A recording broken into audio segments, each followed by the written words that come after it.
WBCB presents Pro Wrestling Weekly, the longest-running pro wrestling radio talk show in the history of terrestrial radio. And he's obviously Michael Cole. Call in with a question or comment at 215-949-3232 or 888-922-2149. Talking wrestling. Yeah. Because that's what this show's about. That's what we've been doing for over 16 years. No. It's about sports entertainment. And now here are your hosts of Pro Wrestling Weekly, Fearon and Lucas DeSangro. Will you stop marking out over there? Sorry. Move over, kid. I'm taking your microphone. You're shallow. You know that? I'm running on 2 hours of sleep. I don't remember what the hell I do anymore. Shut up!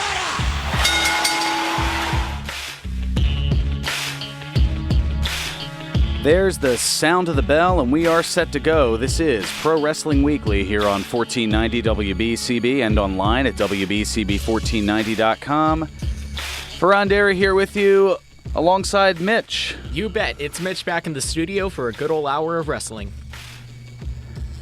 It almost sounded like a recorded drop, even though it really wasn't. You are here live. True. It sounded that way. It sounded very, very professional. Yeah, I see where you're going with that. Yeah, no, it's very well done. Lucas will not be joining us as he is booked to wrestle in Jersey City tonight. And I'm sure is doing so in a rather frigid conditions because it is cold. Chilly as heck. But what certainly was heated up? The Royal Rumble. You bet. Yeah, it most certainly was. And, well, as far as the picks go, well, there wasn't exactly beginner's luck. There were a couple of things where daring to be different may not have worked out for you, but you did get almost half the picks right. Yeah, you could just at least say it. Maybe 50%-ish. Yeah, I guess 44% if you want to do the actual math, but, it's 50%-ish. You're right, it's in that range there. I mean, if this was a test, it would be a flat OF and a see me after class from the teacher. Well, it's also graded on a curve in this case because you haven't exactly had a lot of time to absorb the material, so it's almost like a pretest. Yeah, what I just gave out was simple guesses. I don't know what I was doing, so I just went bing, bam, boom. There's the guesses. It's like the people who, in that basketball tournament-y thing that happens every March, the people who have no clue about basketball, but they just kind of pick different colleges and even having no clue about any of the teams somehow end up winning the things. Not that any of that stuff is promoted, so don't do anything that's illegal in terms of those things, but a lot of people apparently do. Those are popular in that time frame. But enough about that madness. Moving on to this madness instead, the Royal Rumble. So there was a pre-show match that wasn't advertised, a tag match between Bobby Roode and Chad Gable. They had defeated Scott Dawson and Razor of the Revival and AOP, respectively. And had Dawson and Razor won the match, then both teams would have gotten a tag title shot, but that didn't happen. So, since we didn't know about the match until it happened, we didn't have any picks to go on it. Now, one that kind of surprised all of us, at least a little bit here, was the Intercontinental Championship match, as, well, all of my logic pretty much, at least for the particular moment, had been thrown out the window, as Shinsuke Nakamura ended up beating Rusev to win the United States Championship, or not the United, that's correct, the United States Championship in the, thanks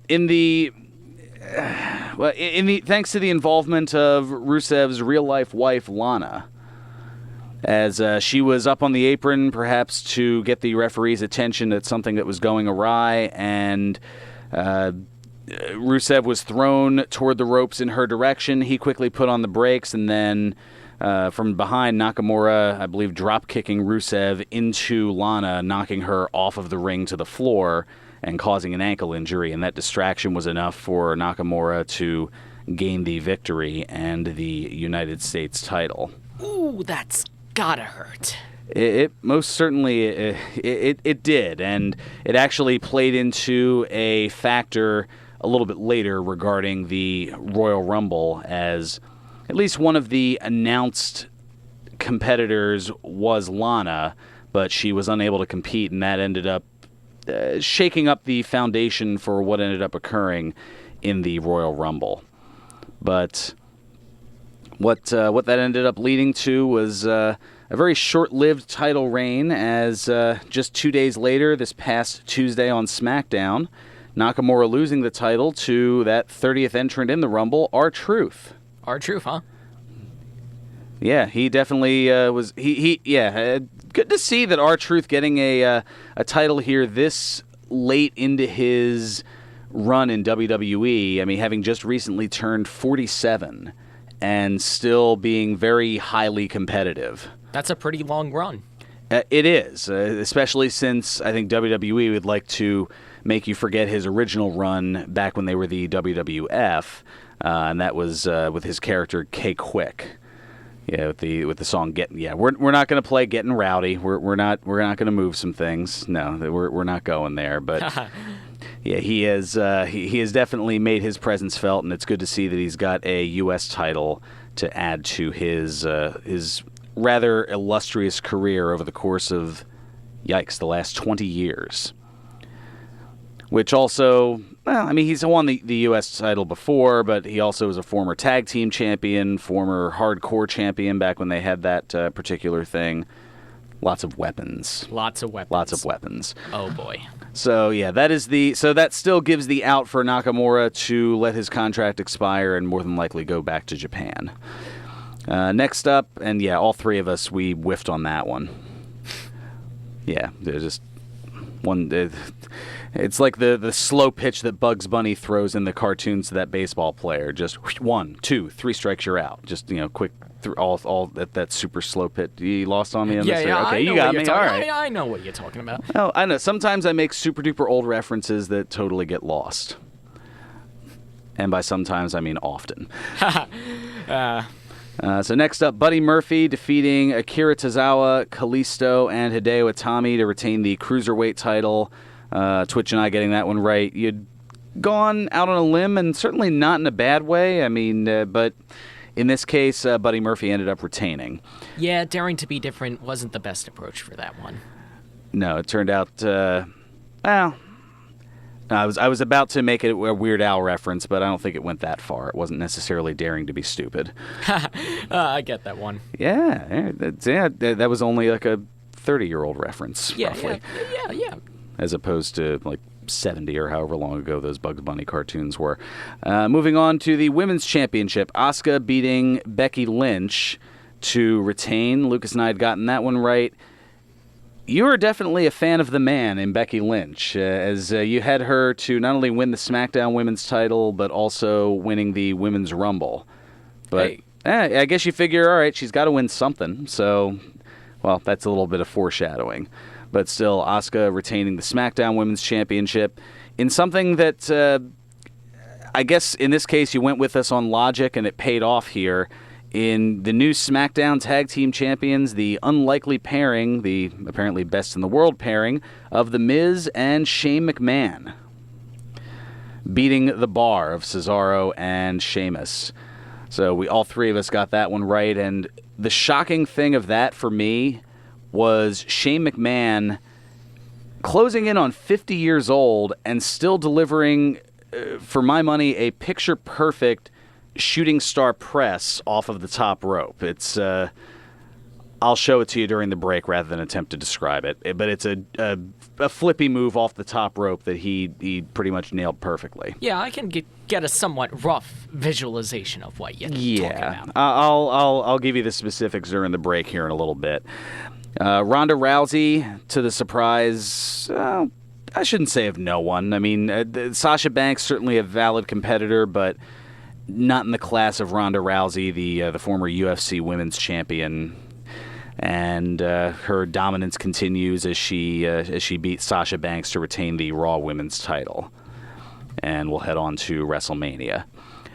And then to that 30-woman Royal Rumble with quite a few surprise appearances, a lot of representation from NXT, NXT UK, but ultimately, after Lana attempting to make her way to the ring, having that ankle injury from earlier in the night, and it's still not doing so well, she was deemed unable to compete, and Becky Lynch, who had lost the Women's Championship match earlier, she basically made her case to one of the agents, Finley, who was checking on Lana, and Finley gave her the okay to take the spot of Lana, and she ends up going in and winning it. So she won. She did. She did win the Royal Rumble and will now challenge the champion of her choosing, either Asuka or Ronda Rousey, at WrestleMania just a little over 9 weeks from today. 9 weeks, huh? Couple of months. Yep. Yeah, it'll be the first Sunday in April. April 7th. 7th, huh? Yeah, April 7th. That'll be, it's 9 weeks from tomorrow is the big day. That is the, it's like that big sport ball event that's going on tomorrow, but the wrestling equivalent of that. I see where you're going. Yeah, yes, very good. But she ended up choosing Ronda Rousey, so that is already set. Pending any title changes between then and now, it looks like it's going to be Becky Lynch against Ronda Rousey for the Raw Women's Championship at WrestleMania. We'll see who wins then. Yeah, a lot of time and a lot of things still to come in, including a couple of other pay-per-view events, which we'll get into a little bit later. Daniel Bryan beating AJ Styles to retain the WWE Championship, and Bryan has had a leg up on Styles, and I was torn on this one, and part of me thought, all right, this might be the chance for Styles to get his title back, but it was not to be, and I kind of leaned toward Bryan in this case because there's a lot going on with the new Daniel Bryan, and we're definitely going to get into that on the other side of the break, as there were some things that even had me gobsmacked with the Daniel Bryan recently coming through on a promise that he had alluded to just prior to the TLC pay-per-view back in December. We'll leave that as a little teaser. Then you had the Universal Championship, Brock Lesnar and Finn Balor. Balor coming in hot off of the gate and had a lot of people thinking, all right, he might pull off this huge upset, being considerably undersized, but ultimately, as WWE has promoted for a while, size matters, and ultimately Brock Lesnar ended up beating Finn Balor to retain the Universal title, and that was one that I actually had predicted correctly, and both you and Twitch were on Team Balor, understandably so. Rooting for the underdog. I get it. Yeah. Mitch and Twitch for the underdogs. There's a possibility of a tag team there, but we'll save that for another time. Possibly. And then the men's Royal Rumble match, as was highly thought by the odds makers and everybody else, Seth Rollins did win the 30-man Royal Rumble, and all three of us got that pick correct. Now, I will give you the props and heads up. I'd let you know after the show, that we need 2 picks for each for the Rumble, just as Lucas and I had done. And I guess you had just seen the 2 picks and thought, all right, one for the men, one for the women, and you had picked Rollins and Lynch as your individual people. I said, well, no, you can you have a little bit of give here. You can pick another person, and I'll admit off the top of my head, I forget who you had picked as the secondary, but it turns out that you didn't even need it. That's the point, was that you nailed on the head both the men's and women's Rumble winners without any cushion of a secondary pick, as Lucas likes to usually go for. So for that, props to you, good sir. Guessed right off the bat. Yeah. Let's hope it's not something where a stopped clock is right twice a day or something along those lines. Yeah, I see. That old adage. So there are quite a few tidbits that are a fallout from the Royal Rumble, and we've also got some numbers and statistics because I love the numbers. And, the numbers. Yeah, by the numbers. So we'll get into that on the other side. Plus, we'll take care of our first time out here, and then we'll get to Ed from Northeast Philly on the other side as well. Alongside Mitch, I'm Fearon Derry, and this is Pro Wrestling Weekly here on 1490 WBCB and online at WBCB1490.com. Hi, this is Dr. Lee Piccarello inviting you to tune in every Friday morning at 8 a.m. to The Head Game, a must-listen show for athletes and coaches of all levels and ages. Mindful Athlete Training in Newtown, Pennsylvania is a mental circuit training program that prepares the athletes to perform at the highest level of today's game. Athletes get into the zone faster and stay there longer. Tune in every Friday morning at 8 a.m. right here on WBCB 1490 AM and throughout the world at WBCB1490.com. Catch the ultimate wager and watch experience only at Chickies and Pete's. Place a bet at either the new sportsbook at Parks Casino or the sportsbook at the Tropicana, and then watch it pay off just steps away at the Chickies and Pete's inside both casinos. Chickies and Pete's will have all the big games on all the big screens, and the best bet is the food will be great. The ultimate in-game experience is now the ultimate wager and watch experience at Chickies and Pete's at Parks Casino and Chickies and Pete's at the Tropicana. Must be 21 or older and gambling problem. Call 1-800-GAMBLER. All commentators heard on WBCB express their own views. Their opinions are not necessarily those of others on WBCB, including the staff and management. Sarcoma. Odds are you've never heard that word before. For the 40 people diagnosed with sarcoma every day, it is a life-changing word because sarcoma is cancer. Through awareness, advocacy, and research, the Sarcoma Foundation of America is bringing hope to the families whose lives have been turned upside down by a cancer they had never heard of until diagnosis. Please join us in the fight to find the cure for sarcoma. For more information on the work of the Sarcoma Foundation of America, go to curesarcoma.org. You won't see termites crawling across your floor, but thousands might be devouring the wood in your walls, weakening the structure of your home. For over 50 years, Termite Proofing and Pest Control of the Delaware Valley has been in the exterminating business. If you think you have a pest problem, they're the experts. Call them today at 215-639-5455. That's 215-639-5455 for TPPC. Termite Proofing and Pest Control of the Delaware Valley gives your home or business peace of mind, knowing your pest problem is in their hands. Located at 1560 Bristol Pike in Bensalem, they use only EPA-approved material applied by licensed technicians. Call Termite Proofing and Pest Control of the Delaware Valley at 215-639-5455. What script? We got rid of it, remember? Yeah, oh yeah, you crumbled it up. Wait, no, it's in the waste bucket.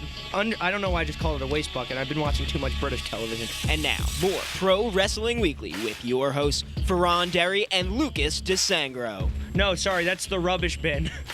It's in the Where most of your jokes go.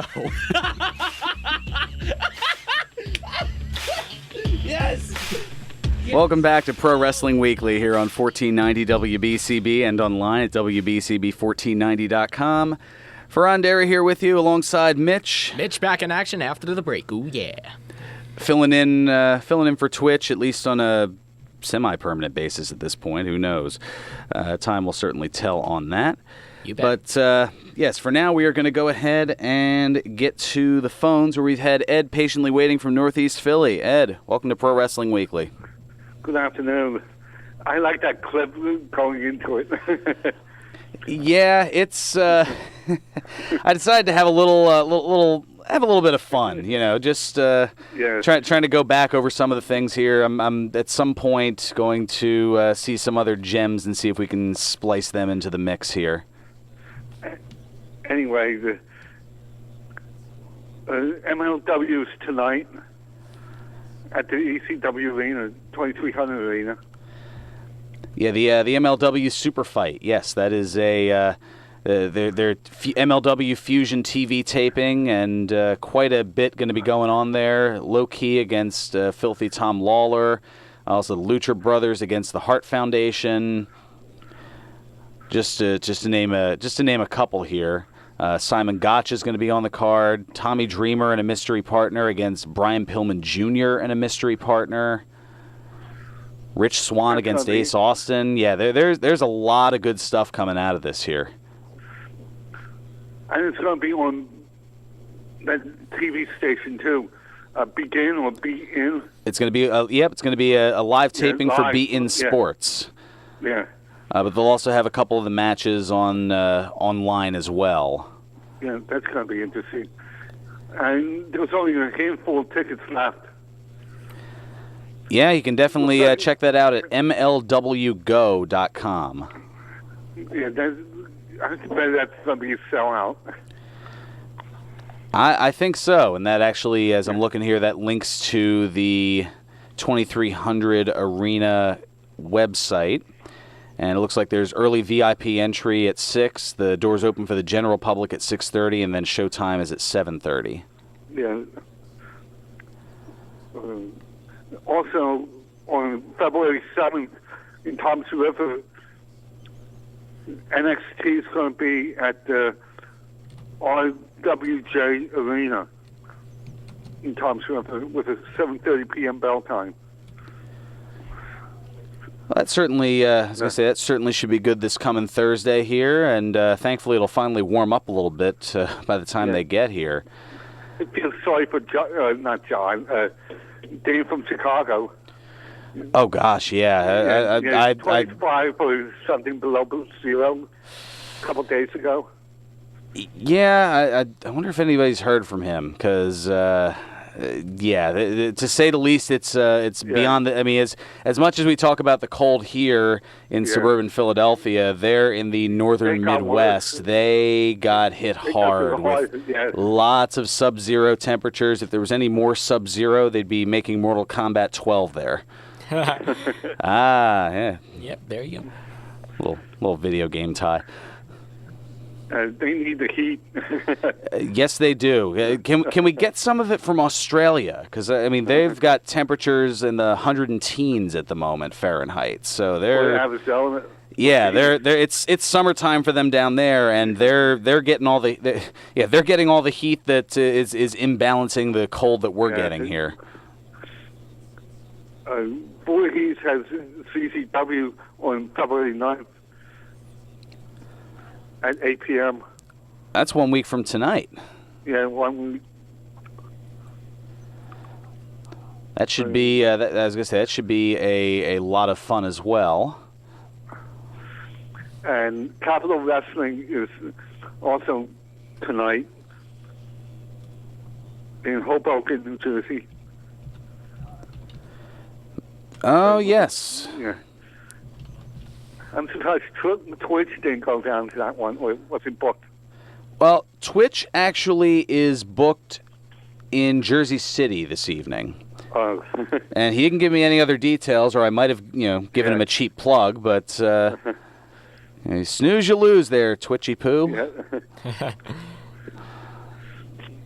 I thought he was in studio. No.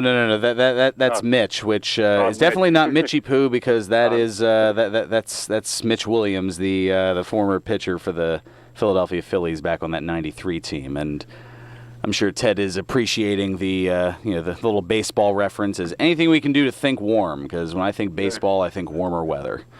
Yeah, 19 more days before springtime. Before pitchers and catchers report, I would imagine. Yeah, that's.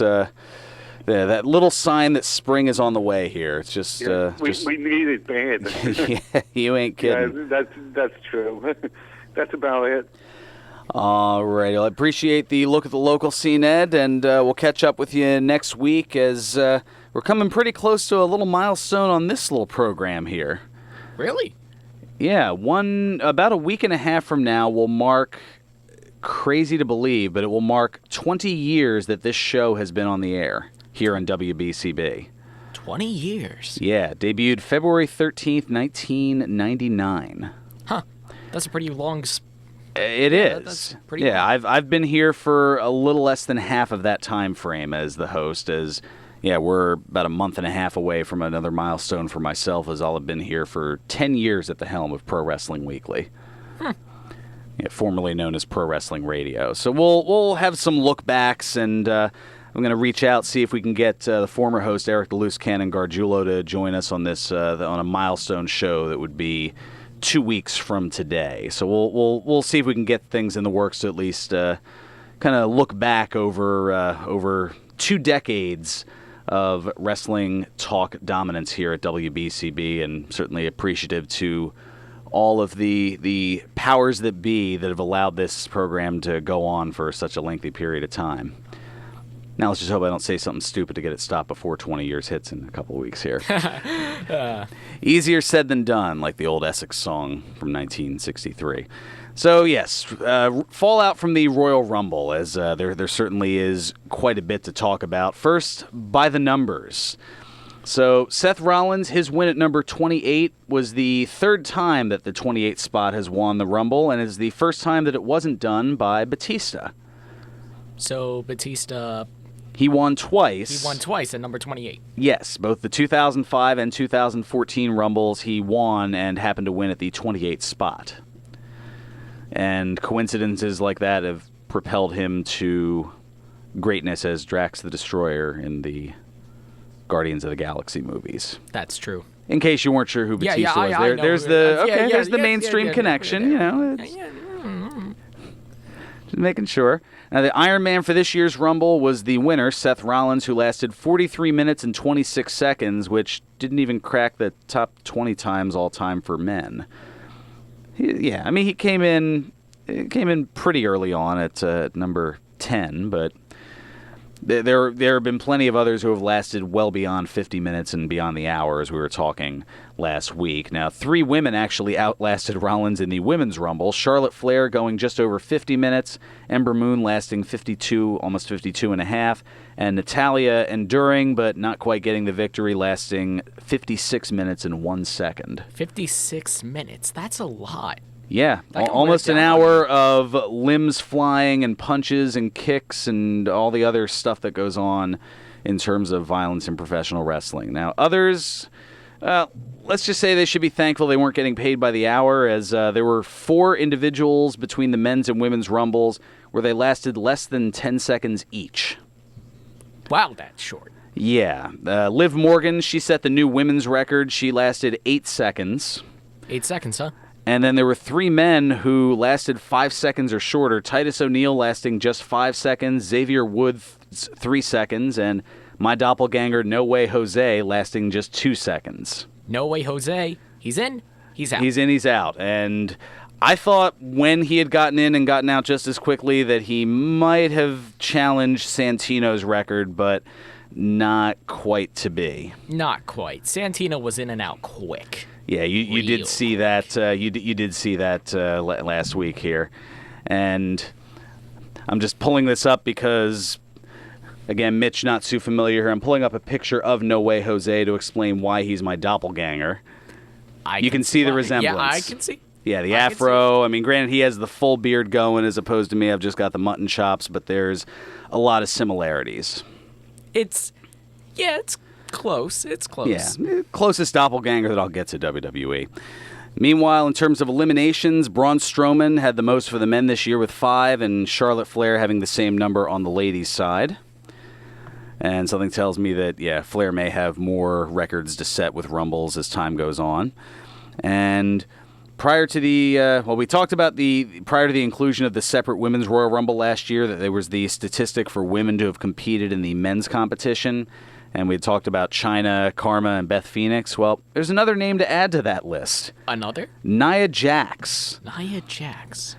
She ended up beating up R-Truth and taking his spot in the Rumble, in the men's Rumble, I should say, and having competed earlier in the night in the Women's Rumble, not only does she add her name to the list along with Beth Phoenix to have been now the only 2 women to have competed in both the men's and women's Royal Rumble matches, but Nia Jax is the first to have competed in both in the same night. That's a new record.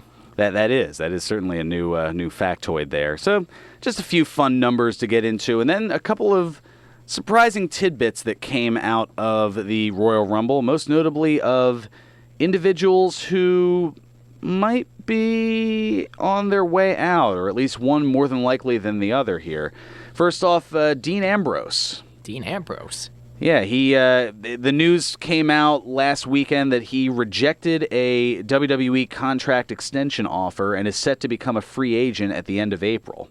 At the end of April? So after WrestleMania is over, he will be moving on to someplace else. Wade Keller of PWTorch.com reporting that Ambrose broke the news to WWE officials this past weekend and had a meeting with Vince McMahon, the owner and CEO of WWE. And Keller added that Ambrose is not seeking more money and is not interested in further negotiations. So it's not like I'm going to play hardball to extract more money out of you. This is just, I feel like moving on. I just don't like, it was fun, but I want to move on. Who knows what he'll do next? Well, it's a little bit surprising in part because Ambrose's wife, Renee Young, works as a color commentator and interviewer for the company. So a little potential awkwardness there, and it would be a significant loss for WWE as Ambrose has been a key player with them over the course of the last 5 years between the Shield and going solo as well. What's also surprising about it was that WWE issued a public statement addressing Dean's pending departure, which is way outside of the norm of what they do. Usually they kind of keep it hush-hush, and then once he has moved on, they'll just issue a little one-paragraph blurb that says, Dean Ambrose, or Jonathan Good, better known as Dean Ambrose, has opted not to renew his contract. We wish him the best in his future endeavors. They're pretty transparent about this. This one, yeah, they're being very transparent. My personal guess is that they're perhaps, by addressing it ahead of time or trying to curry the court of public opinion to, in WWE's mind, convince Ambrose to change his mind and possibly re-sign back with them. But I think that the majority of the vocal internet minority would be more encouraging Ambrose to go elsewhere, most specifically AEW, All Elite Wrestling, which is the new upstart company that we've been talking about the last few weeks or so. Yep, it's a possibility. It's possible. Now, I think part of it, too, Ambrose's recent heel run has been rather rocky, but as I mentioned, they've made a lot of money with him as a good guy, as a babyface, as a member of the Shield faction, but Keller's report quotes a source who stated that Ambrose is not a fan of, quote, hokey material. Hokey, huh? So I think a lot of the hokey or kitschy type stuff that he's been involved with, everything from a fight involving a nearby hot dog stand where he squirted ketchup and mustard on somebody from that's the kind of hokey stuff that I think he's not a fan of. That's it. And Ambrose is also said to be down on WWE's use of scripted promos, memorizing a script and then going out there and reading it as opposed to just speaking from the heart. I see. Now, the obvious question is whether Ambrose lands with All Elite Wrestling once his deal expires. It would be a huge get for the startup promotion, but it's unclear what his next move will be. I mean, he could go to Ring of Honor. He could go to Impact. He could go to AEW. He could go with Major League Wrestling, MLW. There's a lot of different possibilities. There's opportunities. There are, and that's what's good about it with wrestling. Now, one move that's more sudden, Hideo Itami, who just wrestled this past Sunday, challenging for the Cruiserweight title, he reportedly made his final WWE appearance on this past Tuesday's 205 Live television show. According to both PWInsider.com and Fightful.com, they both reported that Itami requested his release from the company and is expected to be granted. Now, Itami entered the company with a lot of fanfare, but it never quite clicked for him in the WWE system, and injuries also didn't exactly help, as that kind of killed off his momentum. Now, Itami has already changed his Twitter handle to the name that he used in Japan, which is Kenta. Kenta, huh? And adding to the understood, perhaps confirmed departure is a lot of other WWE superstars tweeting to him, simply thanking him. So I think that's a lot of, thanks for... It's a very knit family-type community, so the fact that one is leaving, in this case, voluntarily, as opposed to being fired or released or something like that, there's a little bit more emotion involved. That's nice. It most certainly is. So we're just about at that time to take care of our second time out, and today might not be a bad time, and I think, say if you want to head on over around 2, you might actually catch me there, but have a celebratory birthday brew for one of the owners of the Broken Goblet Brewery, Jay, celebrating a birthday, and somebody who has literally and figuratively brings the sounds to you every week. So go wish Jay a happy birthday over at the Broken Goblet Brewery, and you'll more than likely see me there for a pint or two as well. So we'll be back. We'll talk a lot more news and notes that we still have to get into, plus the usual things that we lead into in the end of the show. Plus, I know I've been teasing it, we've got to get into what floored me about Daniel Bryan this week as well. So all that and more coming up here on Pro Wrestling Weekly on 1490 WBCB and online at WBCB1490.com. Experience the spirit of giving when you enter Flowers by Jenny Lynn. Whether it's for a wedding, a birthday, or just an I'm thinking of you, Flowers by Jenny Lynn has the perfect gift. Feast your eyes on the bright hues of the season in their fresh flower department. They also carry a wide variety of flowers daily from around the world, including tropical flowers, wildflowers, roses, and seasonal floral mixes for every taste. Flowers by Jenny Lynn also carries unique gifts like gourmet jams, candies, and cookies. Serving the area for over 25 years, Flowers by Jenny Lynn is your Fairless Hills florist. Stop by their beautiful shop to see for yourself, located at 100 Trenton Road in Fairless Hills, or check them out online at flowersbygennylynn.com. Give them a call today at 1-800-547-4551. The number again is 1-800-547-4551. Flowers by Jenny Lynn, the art of fresh flowers. Be sure to tune into Senior Legal Strategies with Henry Carpenter every Tuesday morning at 9, right here on 1490 WBCB. The stigma of addiction is destroying lives across the country, preventing our loved ones from getting the help they need. We are Shatterproof, a national nonprofit dedicated to ending the stigma and devastation addiction causes families. We are changing laws, creating a community of support, and providing evidence-based resources for prevention, treatment, and recovery. Stigma shatters lives. Rise up against addiction now so another life isn't lost. Get involved at shatterproof.org/riseup. Are you a parrot head? Wasted away again in Margarita. Not that kind.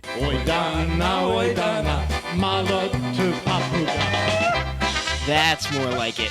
If you're this kind of parrot head, don't forget to check out the Denny O Polka Show every Saturday from 9 a.m. to noon right here on 1490 WBCB and online at WBCB1490.com. Pro Wrestling Weekly presents Today in Wrestling History, February 2nd. On this date, 1998, WCW Monday Nitro aired live from San Antonio, Texas. In the main event, Randy Savage defeated Sting by disqualification. On this date, 2004, WWE Monday Night Raw aired live from State College, Pennsylvania. In the main event, Shawn Michaels pinned Randy Orton. On this date in 2009, WWE Monday Night Raw aired live from St. Louis, Missouri. In the main event, John Cena defeated Chris Jericho by submission. On this date in 2015, WWE Monday Night Raw aired live from Denver, Colorado. In the main event, Daniel Bryan pinned Seth Rollins. This has been Today in Wrestling History, February 2nd.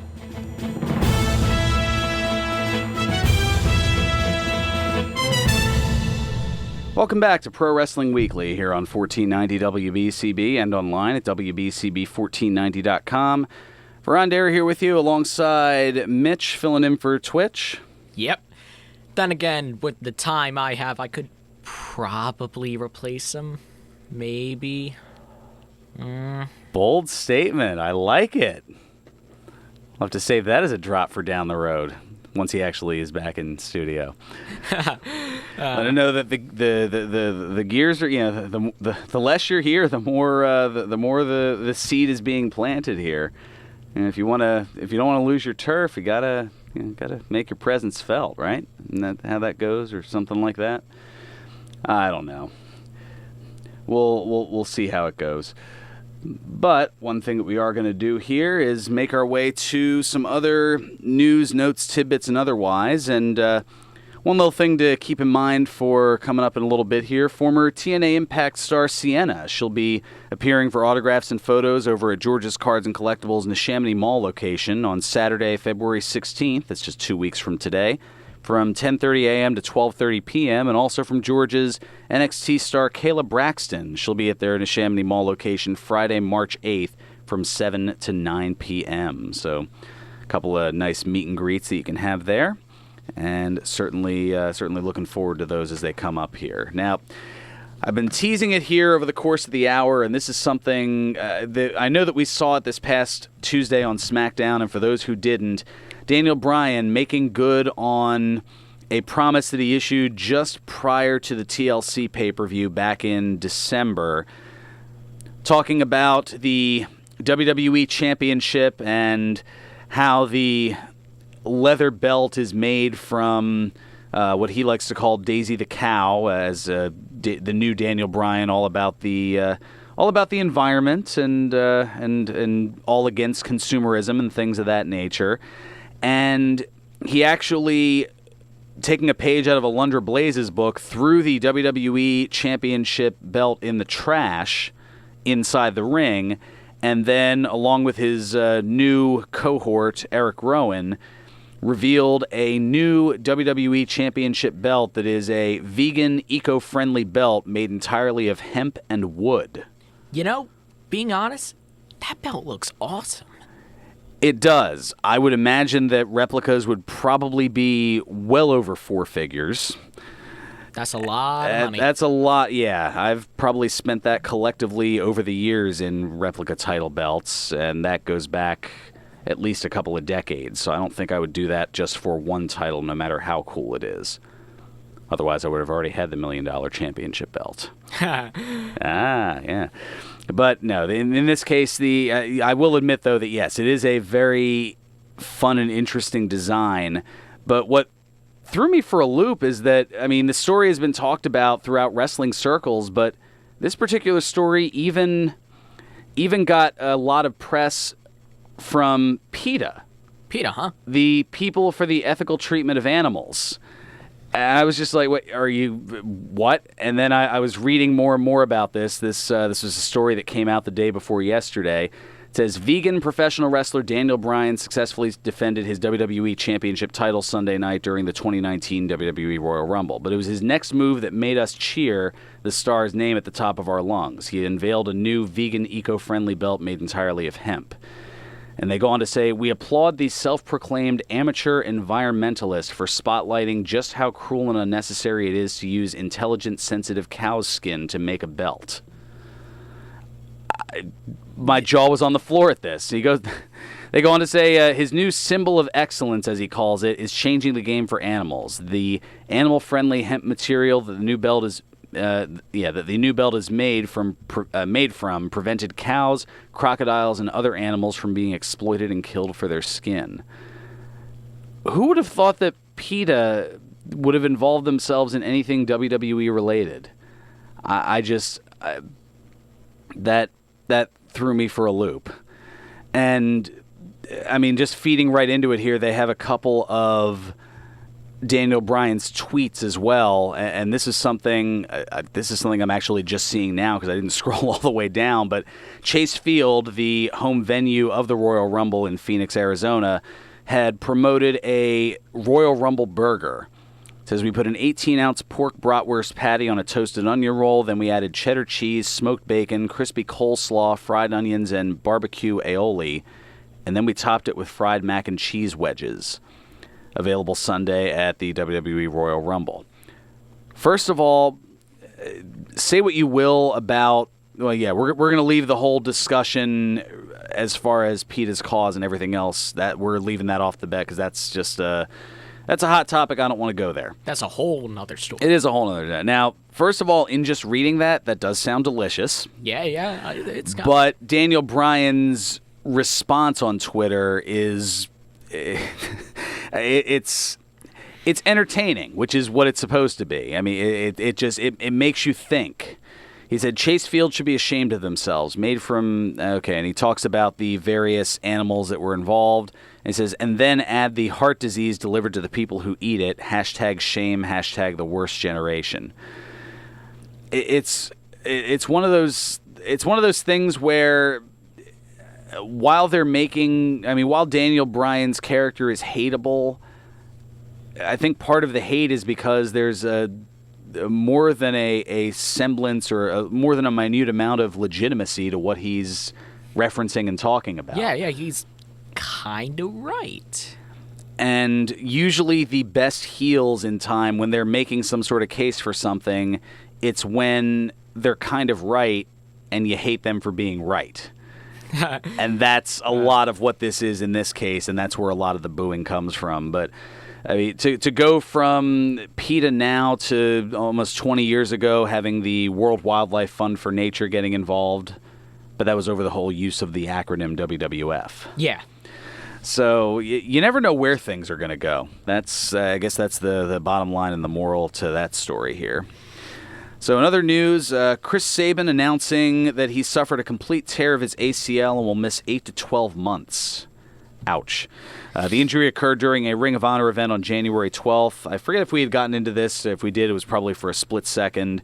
Sabin had previously suffered ACL tears in both knees. So he's hurting a little bit, to say the least. Apparently, Sanjay Dutt and Abyss, I think we talked about this with Ed last week, had left Impact Wrestling to work in WWE, according to a PWInsider.com report. Abyss working mostly behind the scenes as a producer, and Dutt was a member of Impact Creative. But Conan and Tommy Dreamer have been added to the Impact Creative team. Interesting. Moving on here, WWE and New Era Cap Company announced a new licensing agreement that makes the international sports and lifestyle brand an official headwear partner of WWE. So there's now going to be New Era WWE caps.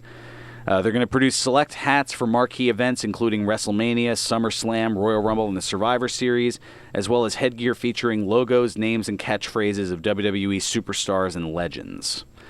It'll be starting in April, and merchandise will be available at neweracap.com, WWEshop.com, and select headwear retailers. Huh. Hopefully they have something that'll fit over my ginormous hair. We'll see. Also, Roman Reigns. Now, I know we haven't heard his name too much because he's been out since October with leukemia, but he's still been feeling well enough to get a little acting in, as Reigns is playing Dwayne "The Rock" Johnson's brother in the film Hobbs and Shaw, which is a spin-off from the Fast and Furious franchise. Yeah, I've heard about that one. Oh, what did you hear about it?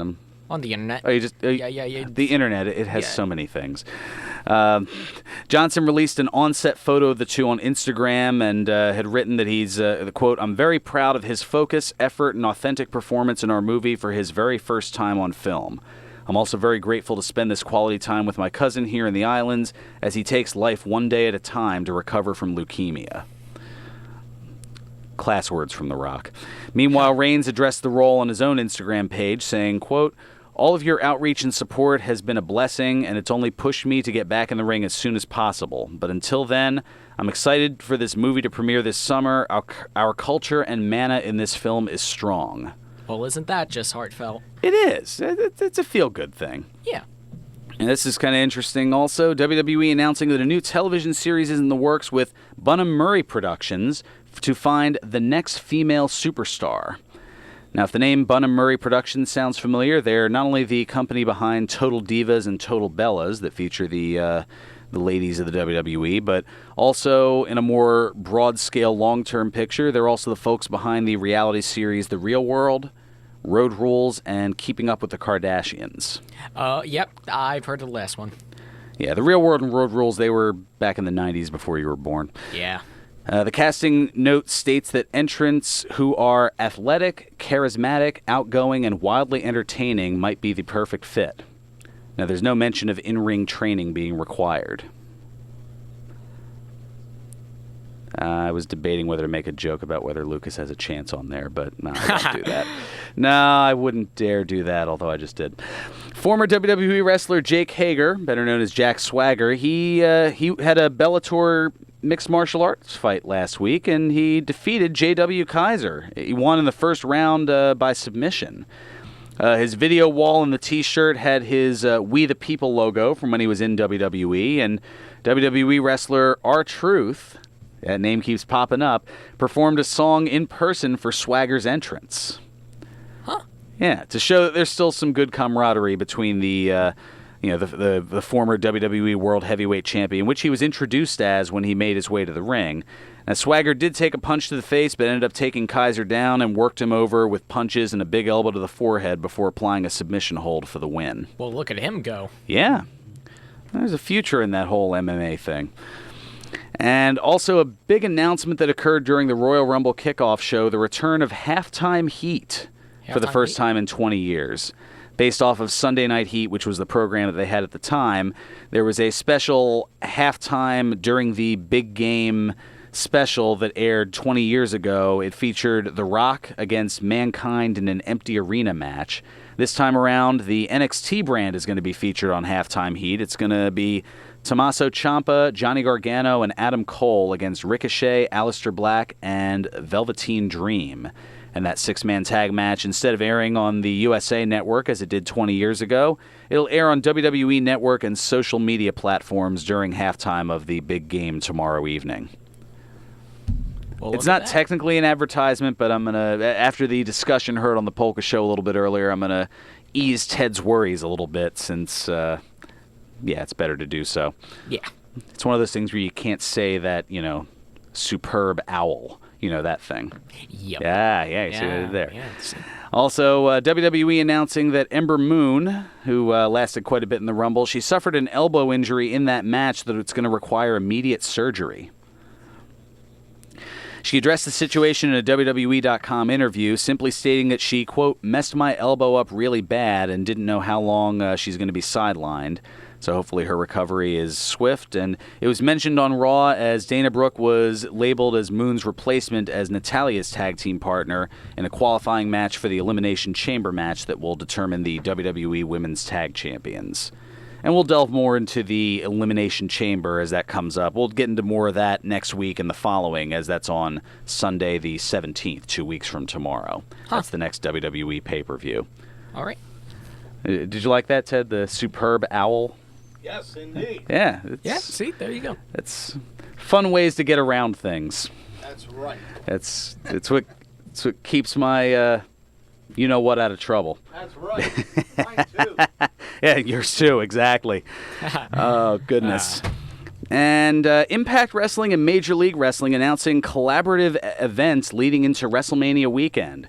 MLW will host Rise of the Renegades tapings on Thursday, April 4th at 7 p.m. at the Melrose Ballroom in Long Island City, New York. And later that night, Impact Wrestling will present United We Stand at the Rahway Recreation Center in Rahway, New Jersey. Now, this is what gets me. It's an 11 p.m. start time on Thursday, April 4th, and it'll stream live on twitch.tv. Interesting. The arrangement eliminates talent booking conflicts and ensures that the loyal and passionate fans of both Impact Wrestling and MLW are able to attend both of their respective events on the same night. That coming from Impact Wrestling President Ed Nordholm. MLW COO Jared St. Laurent adding, both promotions believe in putting the fans first. Fans will be traveling from all over the world in hopes of seeing the best of the best. MLW and Impact Wrestling agreed without hesitation that the fans deserve to be able to see both of these amazing events without having to choose one over the other. You always want to give your fans respect, you know? Most certainly. And the New York curfew prevented Impact Wrestling from starting at 11 p.m. Eastern, so they moved it over to Jersey in assistance with the WrestlePro promotion. And the two venues roughly 30 miles apart from one another. And one other tidbit here, Ring of Honor play-by-play voice and former Monster Factory alum Ian Riccaboni confirming that he re-signed with the company. The voice of ROH saying, Ring of Honor means the world to me, the wrestlers, the crew, and the fans. We're a family. I approached our office and producers about staying. They shared the same sentiment. I'm excited to announce that I signed a multi-year deal to stay with ROH. Happy wrestling indeed. So congrats to Ian for that. Well, there you go. And we've got about a minute and a half left, so it's time for... birthdays. So spot on. 2 + 4 Brucey bonuses. On this date in 1950, Genichiro Tenryu was born, the 3-time Triple Crown heavyweight champion from All Japan Pro Wrestling, best known stateside for competing at WrestleMania 7, along with appearances in the 93 and 94 Royal Rumbles. He turns 69 today. On this date in 1980, the grandson of wrestling patriarch Stu Hart and current leader of the Hart Foundation in Major League Wrestling. He'll be at the MLW Supercard event tonight. Teddy Hart turns 39 today. And to the Brucey bonuses. On this date in 1937, Tom Smothers was born, of the Smothers Brothers, the comedian and musician. He turns 82 today, known for saying the only valid censorship of ideas is the right of people not to listen. Let you ponder that for a split second. In this date in 1942, Graham William Nash was born. The singer and songwriter best known from the Hollies and the folk rock supergroup Crosby, Stills, Nash, and eventually Young, turns 77 today. On this date in 1949, Brent Spiner was born. The actor and comedian best known as Lieutenant Commander Data from Star Trek The Next Generation.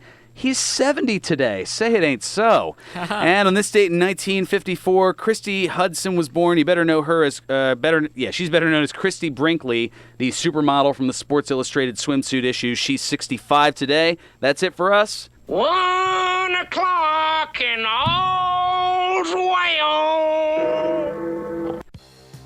serving you better than ever before. This is 1490 WBCB.